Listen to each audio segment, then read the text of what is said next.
Assalamualaikum warahmatullahi wabarakatuh. Selamat siang teman-teman. Gimana kabarnya hari ini? Semoga sehat selalu ya. Yap, perkenalkan, kami dari kelompok 1 Manajemen Sumber Daya Manusia akan memaparkan materi presentasi dari kelompok kami dengan tema fungsi pengadaan sumber daya manusia. Sedangkan subtemanya meliputi rekrutmen, seleksi, dan placement atau penempatan. Yap, anggota kelompok kami terdiri dari 1. Latifah Pramesti Maharani dengan NIM F1B019083. 2. Muhammad Azam Muzaki dengan NIM F1B019097. 3. Wisnu Nur Hidayat dengan NIM F1B019104. 4. Novalin Aleida Zahra dengan NIM F1B019106. 5. Ajeng Titi Nur Hikmah dengan NIM F1B019119. Latar belakang. Organisasi sektor publik menekankan pemberian pelayanan kepada masyarakat atas kebutuhan-kebutuhan publik. Untuk dapat memberikan pelayanan yang maksimal, organisasi sektor publik perlu mengerahkan segala sumber daya yang dimilikinya.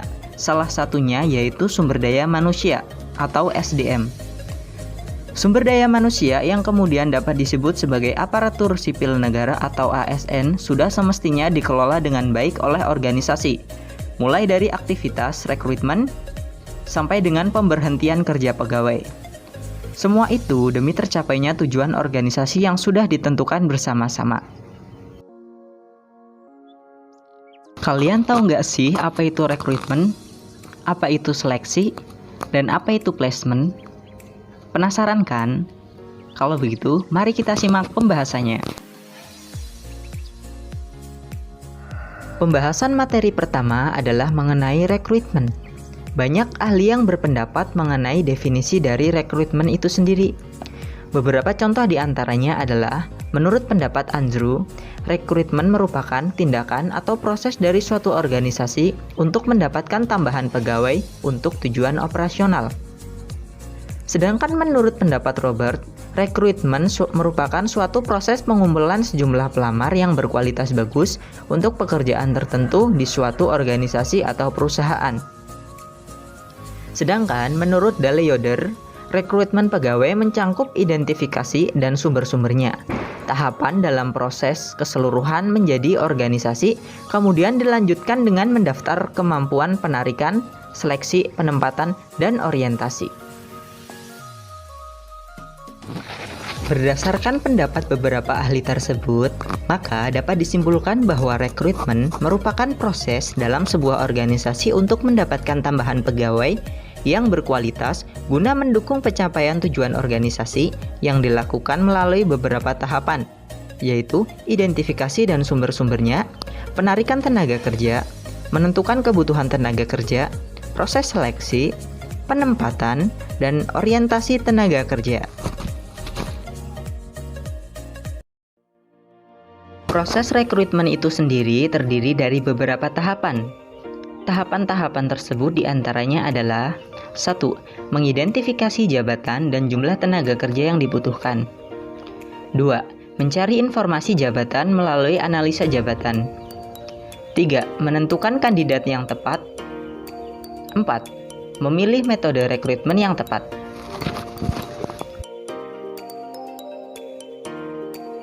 Tahapan selanjutnya adalah pemanggilan kandidat, menyaring dan menyeleksi kandidat, membuat penawaran kerja, dan yang terakhir adalah mulai bekerja.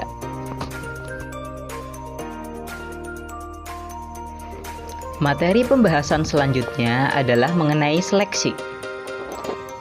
Pengertian seleksi.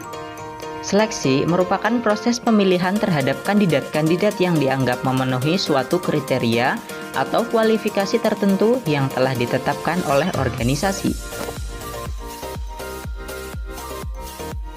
Beberapa dari para ahli ikut berpendapat mengenai definisi dari seleksi. Seperti misalnya dari Handoko. Seleksi merupakan pemilihan seseorang tertentu dari sekelompok karyawan-karyawan potensial untuk melaksanakan suatu jabatan tertentu. Sedangkan dari Mangku Pawira, Seleksi merupakan proses memilih atau menentukan individu-individu yang berkualitas untuk mengisi posisi-posisi dalam perusahaan. Menurut Syamsuddin, seleksi adalah pemilihan tenaga kerja yang sudah tersedia. Proses seleksi. Proses seleksi sendiri terdapat beberapa tahapan. Beberapa tahapan tersebut diantaranya adalah 1. Pemeriksaan surat lamaran. Surat lamaran yang baik dan memenuhi kriteria persyaratan administratif sangat memungkinkan bagi kandidat untuk melanjutkan tahapan berikutnya dalam proses seleksi. 2. Pengisian formulir lamaran. Formulir lamaran sendiri berisikan mengenai latar belakang si pelamar, seperti biodata diri, riwayat pendidikan, pengalaman kerja, pengalaman pelatihan, aktivitas sosial yang pernah diikuti, susunan keluarga, alasan melamar kerja, gaji yang diharapkan, dan sebagainya. 3. Wawancara pendahuluan. Untuk memastikan bahwa pelamar telah menyelesaikan proses administrasi atau telah memberikan semua informasi penting berkaitan dengan jabatan yang diinginkan. 4. Psikotes atau tes lainnya. Proses menguji atau mengetes kemampuan kepribadian mental pelamar untuk mengukur apakah sudah sesuai dengan yang diinginkan lembaga atau perusahaan atau bahkan belum memenuhi kriteria. 5. Wawancara mendalam. Pada tahap ini, pelamar akan mendapatkan pertanyaan mengenai latar belakangnya, mencangkup kualifikasi, pengalaman kerja, pelatihan dan semangat kerja. Secara umum, untuk mengetahui apakah pelamar memiliki kualifikasi yang sesuai dengan tuntutan jabatan yang dikehendakinya. Tahapan ke-6 dalam proses seleksi adalah tes kesehatan. Tes ini bertujuan untuk mengetahui apakah kandidat yang bersangkutan memiliki kesehatan fisik yang baik dan memenuhi spesifikasi atau tidak. Dan tahapan yang terakhir atau tahapan ke-7 adalah pengumuman, yaitu lembaga atau organisasi mengumumkan mengenai siapa saja kandidat yang diterima dan ditolak berdasarkan kebijakan waktu dan tempat lembaga atau organisasi. Cara seleksi. Cara seleksi dilakukan dengan menggunakan dua metode, yaitu metode non-ilmiah dan metode ilmiah. Metode non-ilmiah.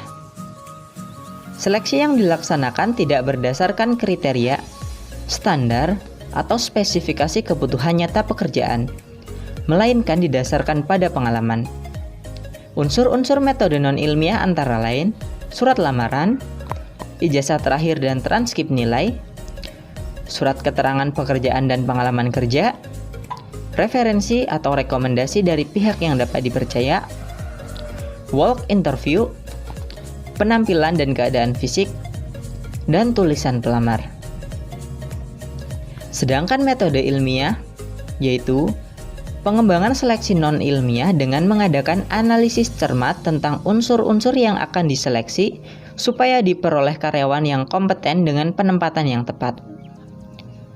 Unsur-unsur dari metode ilmiah adalah metode kerja yang jelas dan sistematis, berorientasi pada prestasi kerja, berorientasi pada kebutuhan real pegawai, dan berdasarkan job analisis dan ilmu sosial yang berpedoman kepada Undang-Undang Ketenagakerjaan atau Kepegawaian. Tujuan seleksi. Sunyoto berpendapat bahwa proses seleksi sumber daya manusia merupakan serangkaian langkah kegiatan yang dilakukan untuk memutuskan penerimaan dan penolakan seorang pelamar dalam suatu instansi tertentu setelah menjalani serangkaian tes yang dilaksanakan. Dengan kata lain, seleksi sumber daya manusia bertujuan untuk memilih sekelompok pengelamar yang paling memenuhi kriteria seleksi untuk posisi yang tersedia berdasarkan kondisi yang ada pada saat ini. Hambatan seleksi. Beberapa hambatan yang sering muncul saat terjadi proses seleksi adalah 1. Validitas yang berbeda-beda. Karena metode-metode yang digunakan memiliki tingkat validitas yang berbeda-beda. 2. Biaya yang dimiliki organisasi. karena biaya yang digunakan untuk menggunakan metode tersebut tidaklah murah. 3. Tolak ukur. Kesulitan untuk menentukan standar yang akan digunakan mengukur kualifikasi seleksi secara objektif. Bobot nilai yang diberikan didasarkan pada pertimbangan yang subjektif. 4. Penyeleksi. Kesulitan mendapatkan penyeleksi yang tepat, jujur, dan objektif dalam penilaiannya. 5. Pelamar. Kesulitan mendapatkan jawaban yang jujur dari pelamar. Pelamar selalu berusaha memberikan hal-hal yang baik saja tentang dirinya, sedangkan yang negatif itu cenderung disembunyikan. Yang menjadi pembahasan dalam selanjutnya adalah mengenai placement atau penempatan. Pengertian placement atau penempatan merupakan suatu kebijakan perusahaan atau organisasi untuk menempatkan karyawan atau pegawai pada posisi pekerjaan yang sesuai dengan kemampuan, keterampilan, serta pengetahuan pegawai atau karyawan dan kebutuhan jabatan dalam perusahaan agar tercipta kepuasan kerja dan prestasi kerja yang optimal. Beberapa dari para ahli juga berpendapat mengenai definisi dari placement atau penempatan. Menurut Hasibuan, penempatan pegawai merupakan tindak lanjut dari proses seleksi. Penempatan calon pegawai yang diterima pada jabatan atau pekerjaan yang membutuhkannya. Sedangkan menurut Gomes, penempatan pegawai yaitu salah satu fungsi terpenting dalam manajemen sumber daya manusia. Tepat tidaknya seseorang ditempatkan pada suatu posisi tertentu tergantung pada fungsi penempatan. Menurut Syaidah Rifai 2014, pada dasarnya hakikat apa yang menjadi sasaran proses penempatan adalah untuk 1.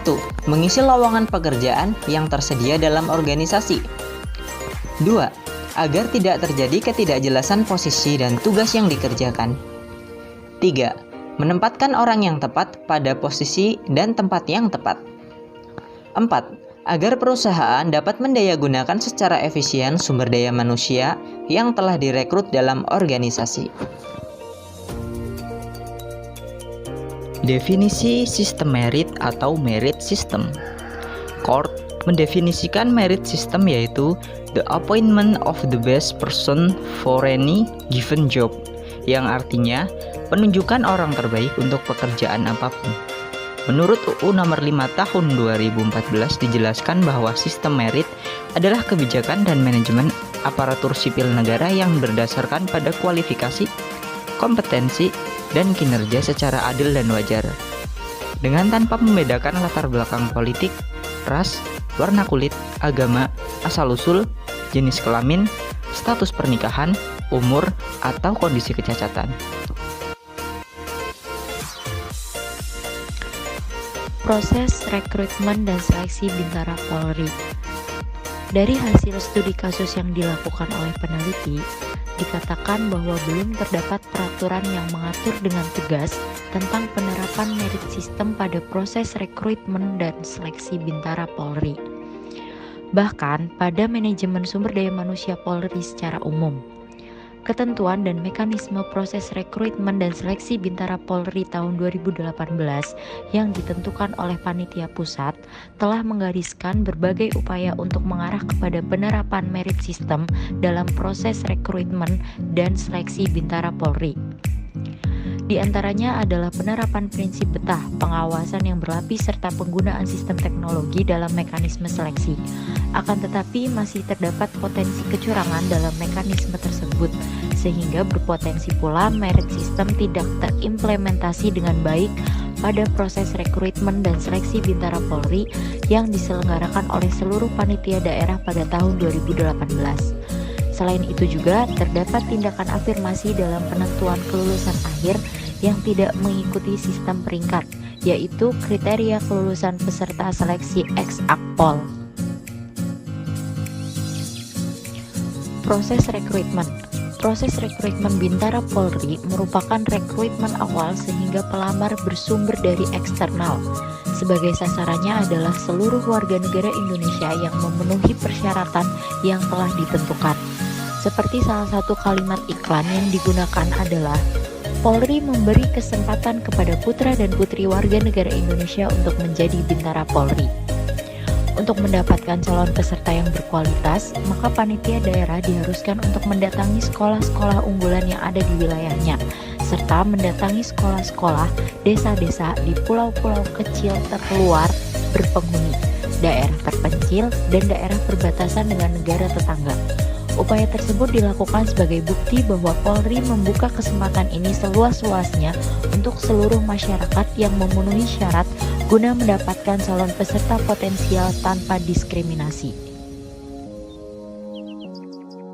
Adapun proses seleksi rekrutmen bintara Polri, yang pertama yaitu pemeriksaan administrasi, kemudian pemeriksaan psikologi, pemeriksaan kesehatan, uji kesamaptaan jasmani dan antropometrik, uji akademik, dan yang terakhir pendalaman penelusuran mental kepribadian atau PMK. Faktor pendorong proses rekrutmen dan seleksi bintara Polri. Merit system sudah terlaksana dengan baik dalam proses placement dan terdapat aturan yang mengaturnya, yaitu Peraturan Kapolri Nomor 16 Tahun 2012 tentang mutasi anggota Polri. Adanya prinsip yang setara dengan merit system, yaitu PERA, yang diatur dalam Peraturan Kapolri Nomor 10 Tahun 2016 tentang penerimaan calon anggota Polri. Prinsip tersebut diterapkan dalam proses rekrutmen dan seleksi. Dengan berorientasi memperoleh sumber daya manusia yang unggul dan berkualitas, sehingga memungkinkan merit system dilaksanakan sebaik-baiknya dalam proses placement. Sehingga hal ini akan berpengaruh pula dalam proses sebelum placement, yang mana menekankan kandidat yang unggul dan berkualitas. Faktor penghambat proses rekrutmen dan seleksi bintara Polri. Penerapan merit system hanya diterapkan dalam proses placement, tidak diterapkan pada proses rekrutmen dan seleksi. Hal ini karena belum ada aturan yang lebih jelas dan tegas terkait penerapan merit system pada keseluruhan proses MSDM. Masih terdapat celah terjadinya kecurangan. Hal ini selain karena ketidaktegasan suatu aturan juga memungkinkan adanya praktik-praktik nakal yang dilakukan oleh oknum-oknum panitia penyelenggara proses MSDM. Adanya sistem afirmasi dalam penentuan kelulusan akhir yang tidak mengikuti sistem peringkat, yaitu kriteria kelulusan peserta seleksi ex-akpol. Hal ini menyebabkan ketidakjelasan mengenai jumlah kuota kandidat beserta peringkatnya. Solusi permasalahan dari proses rekrutmen dan seleksi bintara Polri. Berdasarkan permasalahan dalam penerapan merit system, proses rekrutmen dan seleksi bintara Polri, maka dapat dikatakan bahwa terdapat hal-hal yang perlu diperbaiki seperti 1. Perlunya ketegasan peraturan yang mengatur mengenai penerapan merit system dalam semua proses MSDM. 2. Perlunya standarisasi dalam setiap tahapan mulai dari rekrutmen sampai dengan placement. 3. Perlu adanya peningkatan kualitas panitia penyelenggara pengadaan SDM, baik dalam segi keahlian, kecakapan, kemampuan, dan juga moral. Hal ini merupakan upaya untuk menghilangkan celah kecurangan dalam proses rekrutmen sampai dengan placement. Keempat, perlu adanya kejelasan kuota kandidat yang tersedia, sehingga ada keseimbangan antara penerapan merit system dan tindakan afirmatif ex-akpol dalam proses seleksi. Yang kelima, perlu adanya kejelasan SOP terkait pelaksanaan kegiatan pengadaan SDM Bintara dan Polri. Sekian presentasi dari kelompok kami, semoga dapat diterima dengan baik dan mohon maaf jika ada kekurangan. Terima kasih.